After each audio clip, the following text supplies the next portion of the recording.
umaga po sa ating lahat. Ako'y nagagalak na muli kayo'y makita. Manigong bagong taon.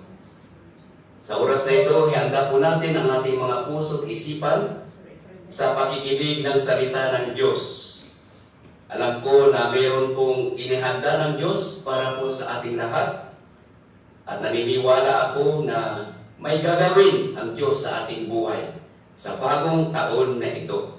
Tayo po'y manataliang manalangin. Magpapala dakilang Diyos, marami pong salamat sa iyong pagpapala. Sa oras na ito, Panginoon, tumayo ang iyong lingkod na mangangaral ng iyong banal na salita. Pangunahan mo ang iyong lingkod sa pamamagitan ng banal mong Espiritu. At dalangin namin ang iyong banal na Espiritu Santo, Panginoon, ang siyang mangusap, humipo sa bawat isa na handang makinig, tumanggap sa iyong mga salita na aming pong pag-aaralan sa umagang ito. Marami mong salamat sa iyong gagawin at sa tagumpay na pinagkaloob mo. Sa pangalan ni Jesus. Amen. Hallelujah. Praise the Lord. Hallelujah. Purihin ang Panginoon. Manigong bagong taon. Hallelujah. Alam ko na siguro nung bagong taon o Pasko ay meron kayong mga tatanggap mula sa inyong mga mahal sa buhay. Mayroong mga iba't ibang klaseng ipinadala sa iyo, sa inyo, sa bawat isa. Ngayon, dadako din tayo sa isang bagay na napakahalaga na dapat nating malaman, mapag-aralan, hindi lang mapag-aralan, kundi ito'y ating tanggapin. Kaya ang ating pag-aralan ngayon, mga kapatid, glory be to God. Ito po ang ating pag-aaralan. Heavenly blessing through Jesus Christ. Mga pagpapalang espiritual na ipagkakaloob ng ating Panginoong Jesucristo. Ito po ang nais at gusto ng Diyos na matanggap ng bawat isa sa inyo. Itong bagong taon na ito, nais ng Diyos sa kanyang puso, nais niya na bawat isa sa inyo, mga kapatid, kamtan, alak ng Diyos na espiritual. Ito ay mas maganda kaysa mga bagay-bagay na material. Dahil ang mga material ay pwedeng mawala, kukupas. Pero itong espiritual na pagpapala na kaloob ng Diyos sa atin, hindi magmamauliw. Ito ay pwede nating dalhin doon patungo sa inanda ng Panginoon sa bawat isa sa atin. Kaya hiniling ko, mga kapatid, na buksan po natin ang ating puso sa Kanya. Makinig po tayo dahil ang mensahe ito ay para sa iyo, para sa atin, para sa bawat isa sa atin. Gusto ng Panginoon sa bagong taon na ito na ikay pagpalain. At ang pagpapalang ito ay ito sa aking pananaw bilang lingkod ng Panginoon. Ito ang pinakadakila at ito ang pinakamaganda na pagpapalang na pwede nating tanggapin. Itong bagong taon na ito. Purihin ang Panginoon. Ano ba ang mga pagpapalang ito na kaloob ng ating Panginoon si Kristo? Ano ba itong pagpapalang espiritual na gusto ng Panginoon na malaman mo at tanggapin sa iyong buhay? Ito po ang ating pag-aaralan sa Book of Ephesians chapter 1 verse 3. Sabi nga po dito sa English, "Praise be to the God, the Father of our Lord Jesus Christ, who has blessed us and heavenly realm with spiritual blessing in Christ." Kung hindi mo pa alam, kapatid, kuya, ate, nanay, kayo mga binata, dapat nating nalaman ito na merong inilaan ng Diyos na pagpapalang espiritual para sa iyo, para sa atin, para sa buong mundo. Ito ay kaloob niya sa pamamagitan ng kanyang kaisang anak. Walang iba kundi ang ating Panginoon Hesus Kristo. Isa-isahin po natin kung ano ang mga dakila at napakagandang pagpapala ng Diyos na gusto niyang iyong tanggapin. Kapatid, hallelujah. Ang una dito, He chose us. Sa verse, pinili niya tayo. Sa verse 4, sabi niya, for He chose us in Him before the creation of the world, to be holy and blameless in His sight in love. Ito po ang nagpapatunay. Ito po ang katibayan, salita ng Diyos, na ikaw, ako, hindi pa tayo isinilang. Hindi pa tayo namulat sa mundong ito. Kapatid, sabihin ko sa iyo, kung hindi mo pa alam, pinili ka ng Diyos. Pinili ako ng Diyos. Pinili niya tayong lahat, mga kapatid. Iyan po ang isang katotohanan. Parang imposible, pero ito ay isang katotohanan. Sabi dito na pakaliwanag, for He chose us in Him before the creation of the world. Hindi pa nalalang ang mundo. Ikaw ay pinili na ng Diyos. Ako'y nagagalak sa Diyos, sa milyones na tao dito sa mundo. Ako'y nagagalak at nagpapasalamat sa Diyos. Ako'y kanyang pinili. Hindi lang pinili bagkus tinawag niya ako na maglingkod sa Kanya. At iyan ang pangako ko sa Diyos na buhay. Ako isang makasalanan, namumuhay sa putik, sa kadiliman. Pero hindi tinignan ng Diyos ang aking pagkatao, ang aking nakaraan, kung sino ako.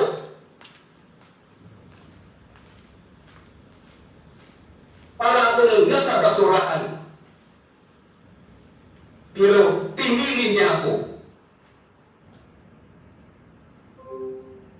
na isang instrumento para ipahayag sa buong mundo na may Diyos na handang pumili at ibigay ang pagpapala niyan. At ikaw yan, kapatid. Pinili ka ng Diyos. Hindi tao ang pumili sa iyo. Ang Diyos mismo na namanang ng langit at lupa. Kung hindi mo pa alam, itanim mo sa iyong isip, kapatid, sa oras na ito. Sa iyong puso. Kahit ano ang nakaraan mo, kung sino ka man, huwag mong isipin yun. Ang Diyos pinili ka. Kahit sino ka man sa mundo ito. Kaya dapat tayo magalak, magsaya. Diyos ang namili sa atin. Itinakwil tayo ng mundo. Pero ang Diyos kahit kailanman hindi na tayo itinakwil. Pagkus pinili na tayo. Purihin ang Panginoon. Iyan po ang isa. Una na bagay na dapat nating malaman na napakadakilang pagpapala ng Diyos. Pinili niya po tayo lahat. Hallelujah! Purihin ang Panginoon. Pinili ka niya. Buong pamilya mo, pinili niya. Dapat natin ito mapakinggan at malaman.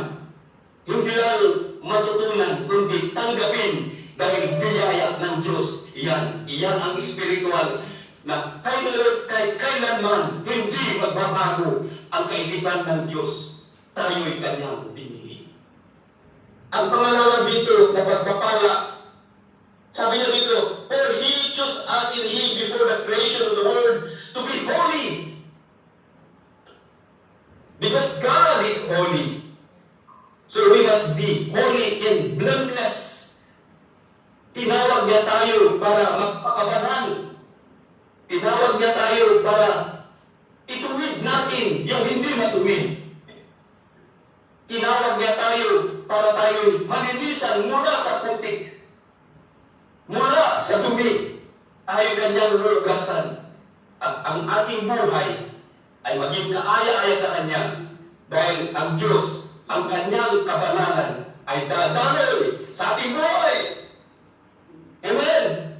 Amen. Dapat nating malaman yan. Pangalawa, He adopted us. Hallelujah. Sa verse 4, ay sa verse 5 dito, He predestined us to be adopted as His Son through Jesus Christ in accordance with His pleasure and will. He predestined. Sa unang panahon pa lang, nasa isip na ng Diyos, nasa isip at nasa puso niya, na tayong lahat na tumalikod sa Diyos, binaliliwa ang Diyos. Ngayon, tayo'y kanyang inampon para magiging tunay na anak ng Diyos na buhay. Ito ang isang napakadakilang pagpapala na pwede mong tanggapin sa bagong taon na ito. Mapalad tayo dahil ang umampon sa atin ay siyang lumalang ng langit at lupa. Siya ang pinakamayaman sa lahat ng mayaman. Siya ang may-ari ng buong mundo. Siya ang ating tatay. At ikaw, tayo ay ang kanyang mga anak dito sa mundo. Dahil inedad niya tayo at itinuting na tunay na anak ng Diyos na buhay. Hallelujah! Glory be to God. At iyan ang katotohanan na dapat nating malaman, mga kapatid. For He predestined us to be adopted as His sons through Jesus Christ sa pamamagitan ni Jesus.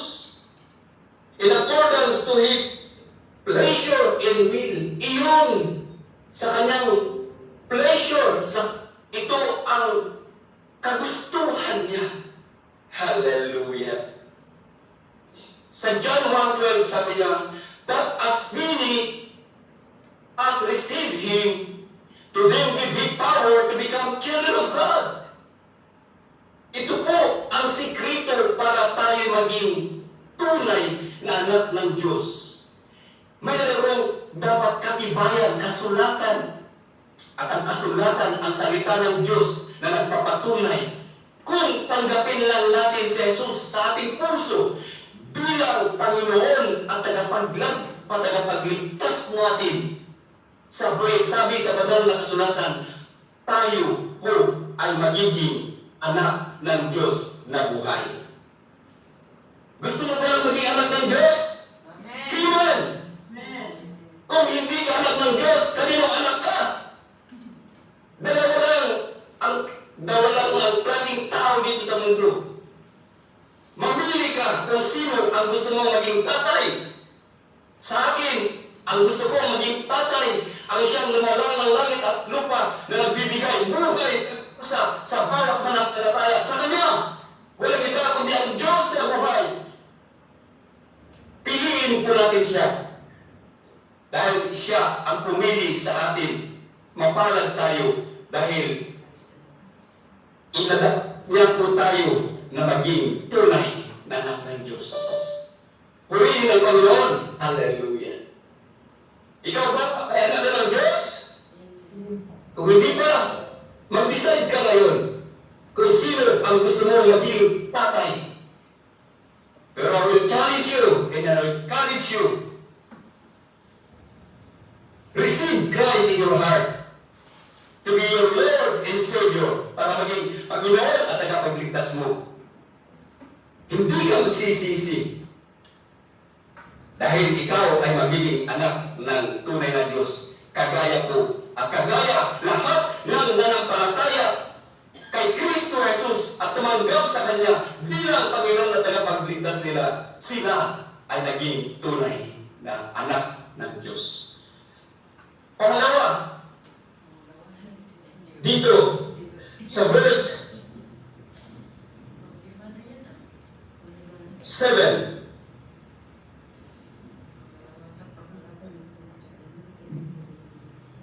in Him we redemption through His blood. He redeemed us. Tinubos niya tayo. Hallelujah! Purihin ang Panginoon. Hallelujah! Tinubos niya tayo. Ito ang dahilan kung bakit si Jesus ay pumarito dito sa mundo. Napako sa krus. Nagdusa siya. Hanggang siya'y pinatay. At ang kanyang dugo, ang dugo ni Jesus, ang nagamit para tayo ay kanyang tubusin mula sa kamay ng kaawa ng Diablo. Tinubos niya tayo, hindi sa kanyang kayamanan, kundi tinubos niya tayo sa pamamagitan ng dugo. Dugo ni Jesus, ang kanyang kaisa-isang anak, napako sa cross, namatay siya para sa iyo, para sa akin, para sa buong mundo. At iyan ang katotohanan. Dapat natin bigyan halaga ang kamatayan ni Jesus. Dapat natin bigyan halaga ang pagkapako ni Jesus. Bigyan natin ang halaga ang pagkabubo ng dugo ni Jesus. Nabubo ang dugo, dumawi ang dugo ni Jesus sa cross para sa iyo, para sa akin, para tayo kanyang tubusin. Purihin ng Panginoon dahil sa kanyang dugo, mayroon ng kapatawaran sa ating mga kasalanan. Kahit ito ang ating kasalanan, kaya ng Diyos na patawarin dahil ang Diyos ay nagpapatawad. Glory be to God. Ang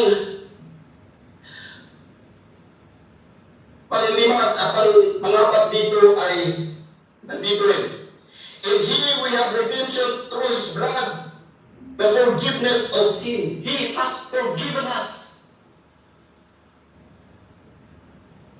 Kung minsan ang ating batas, kung ikay nagkasala, meron kang record sa NBI. Pinatawad tayo pero may record po tayo dun. Pero sa langit, kung ang Diyos ay magpapatawad, wala na po tayong record sa Kanya dahil buburahin at kakalimutan lahat ng ating mga kasalanan kung tayo taos-pusong hihingi ng kapatawaran sa Diyos.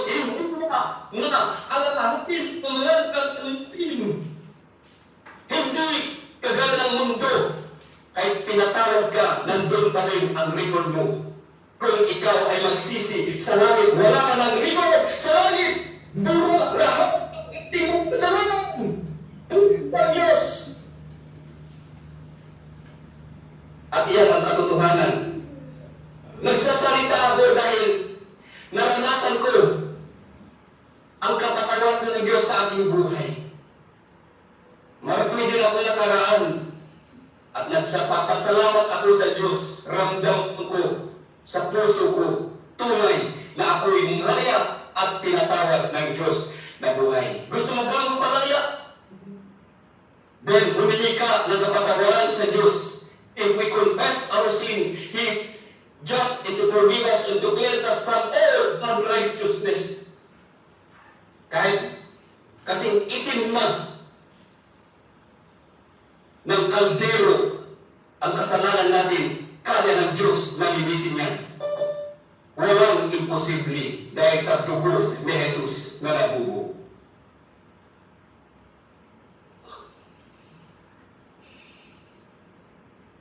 Saka dito sa verse 13.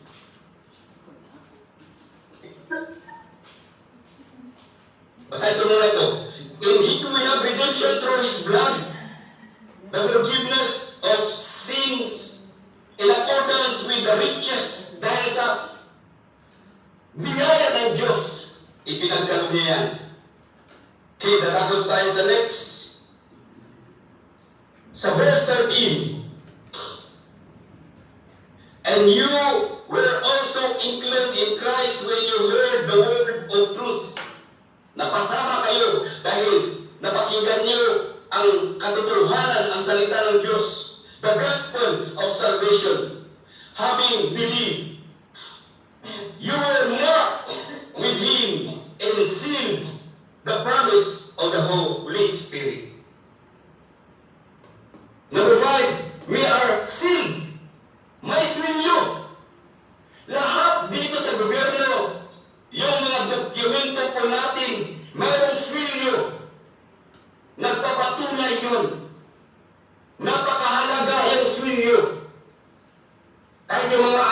po natin sa government, may mga seal ang bawat isa. Ang ibig kong sabihin, mga kapatid, tayo ay nasiliwan na ng banal na Espiritu Santo. Ang ibig sabihin nun, we are God's property. Ang ibig sa iyo ay ang Diyos, walang itong iba. Iyan ang katotohanan, iyan ang pagpapala na dapat mong laman sa buong taon na ito. Nasiliwan ka na ng banal na Espiritu Santo.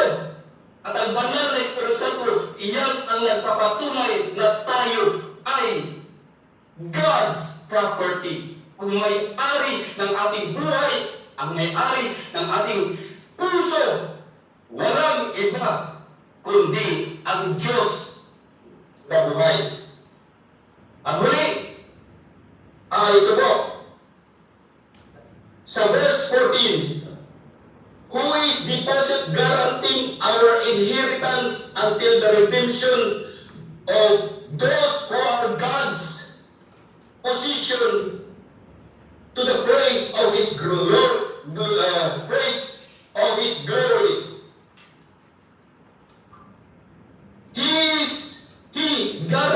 He guarantee our inheritance. Hallelujah. Bilang anak ng Diyos, bilang property ng Diyos, purihin ang Panginoon. Meron pong iniraan ng Diyos sa atin. Ang napakatindi ito. Hindi natin namamanahin ang mundo. Ang ipamamana ng Diyos sa atin ay ang langit na hininda niya para sa atin. In my Father's house are many mansions, sabi ng Panginoon. Pupunta ako doon at ihanda ang lugar na yan para sa iyo. At babalik ako dito sa mundo at kukunin kayo.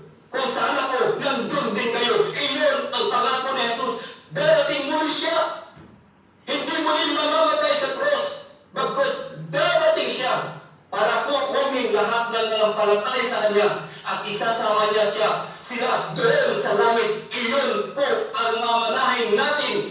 Kapatid, kahit wala kang mana ng tanggap, ang pinaka-dakila at pinaka-magandang mana ay ang langit na inanda ng Diyos sa ating buhay.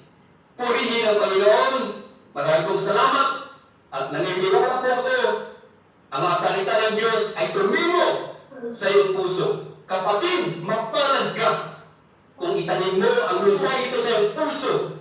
Kaya nandyan ka sa loob, malaya ka spiritually. Hallelujah! Mahal tayo ng Diyos. Purihin ang Panginoon. Palakpakan natin ang Panginoon. Hallelujah! Manalangin tayo, Lord, pagpalain mo ang mga salita mo na ating kong napag-aralan. Pagpalain mo ang bawat isa.